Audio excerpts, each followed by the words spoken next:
YouTube? How the hell are you? It's your boy MISTERISME coming at you today with something a little different. First off, I want to apologize. The game's going to start about 12 points into a domination on Breach. For some reason, Theater wouldn't let me get the first 5 seconds of the, 30 seconds of the game. But it's whatever. This is a normal little gameplay video. I just want to talk to you guys for a little bit. We got the DLC coming up this coming week, April 19th, which is pretty exciting. I'm looking forward to it. I hope a lot of you guys are as well. I am kind of concerned with the map quality, just after the whole experience with like Splash, with all the out of map glitches and everything. I mean, I know bugs and stuff are to be expected, but I'm hoping that these things are fixed, and they're fixed, faster than they were with like Splash, because the last DLC, the glitches took like 2 weeks to fix or something. It was like pretty game breaking. So I'm hoping that they avoid that this go around as best as possible. What I want to talk to you guys about today is something a little different. There's a lot of talk going on with the supply drops and the new weapons and everything like that that's going on. And there's a lot of talk from White Boy 7th Street, talking about the black market blackout, how we refuse to buy more COD points and keep just feeding your wallets. And T Martin put out a video that was pretty interesting the other day, and it's pretty refreshing to hear somebody like T Martin give his honest opinion and share his disappointments with the developers and the studios and Activision, because he is such a huge name in the community, and he is such an influential voice, and I'm not gonna lie, a lot of people are afraid to put their career or whatever, ahead of their opinion, and he broke down the numbers and determined that it takes about $58, which is roughly about the price of a game. $58, that's 2 for crypto keys. Someone had crunched the numbers and came up with 29 rare supply drops will give you a 50% chance at a new weapon. That's 50%. That means that it would take 58, on average, about 58 supply drops. It's a 1 in 58 chance that you're going to get a rare or new weapon in these supply drops for the crypto keys you earn. Now, of course, you don't have to spend money with the COD points and everything. You don't have to do that. But to grind out crypto keys, even with double XP and everything, it's over 800 crypto keys for 29 or 30 supply drops. 800, and I think it's like 27 or something like that. That's an insane number. I don't think since the game has started, I don't think I've broken more than 1,000 crypto keys. I think I've earned 800 crypto keys, actually. And I've never bought COD points because I have bills to pay and stuff. I'm not a little kid who gets mommy's credit card when I do my homework and stuff like that. So I agree with these guys here, where I don't support the idea of the COD points.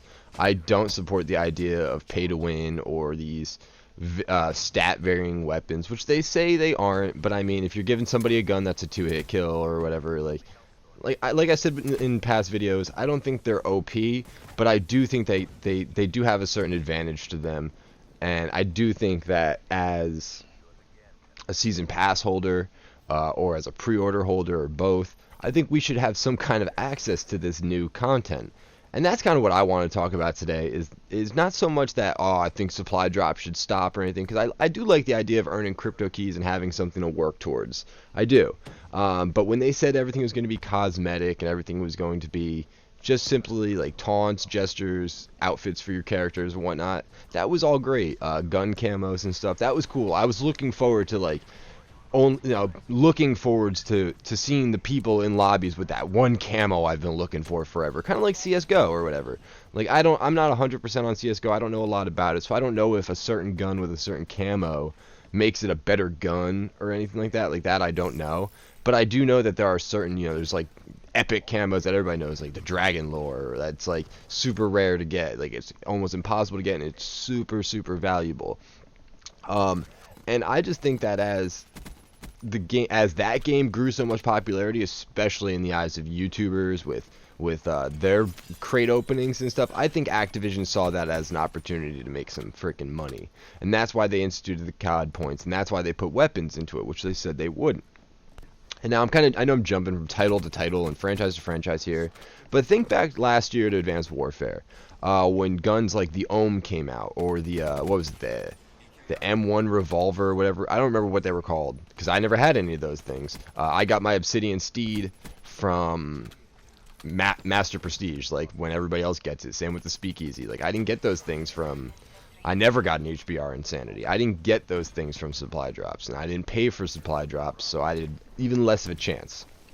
But in AW, they had the Ohm, the M1 revolvers, and all these guns and weapons that the season pass holders got dibs on. Like, yeah, as someone who didn't own the season pass, like you could buy it for whatever it was, $5 or whatever the hell it was. Like, you could purchase that personalization pack. You could purchase that weapon for a download. And that was fine. That's like, if you want to go out of your way to go get that gun, here's an opportunity to do that. But the way the new system is set up, it's almost like unless you're willing to spend a shit ton of money or just wait forever with your fingers crossed, you're never going to have that gun. You're never going to have a chance. And I think that's where the big issue lies, is that now there isn't a chance. Unless you want to go about it the way that they've told you have to, which is you have to either grind and know life, which, you know, a lot of us can't do. I'm an adult. I have a job. I work full time. You know, a lot of people can't just sit in front of their TVs and grind all the time. It'd be great if we all could. We'd all do it if we could, but we can't. And so that's why they put the things like the COD points there to give you a head start, so to say. But by doing that, they also told us that we don't care if it's an inconvenience to you. We don't care if it's something that you want so bad it's going to cost you almost the same amount as you did to pay for the game, if not more. You're going to have to pay for it. It's going to take a lot of hard work, which is fine.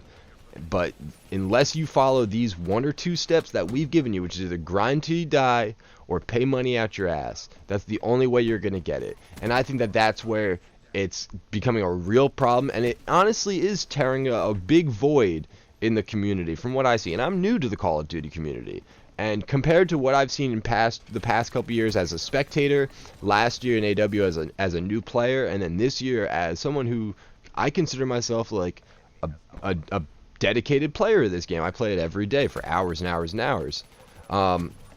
And I don't know. I just feel like it's causing a rift in the community where like the people who are making money off of their YouTube channels and do nothing but stream supply drop openings where they pay for it through donations to their PayPal or subscribers and stuff. Yeah, those people love the supply drop system because they're getting paid to do it. They love it. I know they're not getting paid by Activision, but in the long run, they're making money off it, whether it's through YouTube views and comments and YouTube money, or it's from donations, like I said, who are just funding their bankroll. You know, yeah, if I had somebody buying all my shit all the time, yeah, I'd love it too, but I don't. And I think that that's where the big issue is that there's this void where it's gotten to the point where even big YouTubers who are rich, these people are fucking rich, these YouTubers, and even they are expressing an issue with it because they understand, people like T-Martin understand that we're not all in that situation. We're not all as fortunate as he is. You know, and White Boy 7th Street, you know, he thinks he understands it too. It's everything that Treyarch said they were going to do for us, or Activision said they were going to do for us, so far has turned out to be, in my eyes, complete bullshit. And I don't know. I'm kind of, I know it's like a dead horse at this point. We're talking about it over and over again, but I just wanted to share with you guys. What do you think? Let me know in the comments below. Do you think it's unfair? Do you think it's a ripoff? Are you being scammed for every cent you have? If you like the video, leave a thumbs up. If you don't, leave a thumbs down. As always, I'm your boy, MISTERISME. I'll see you later.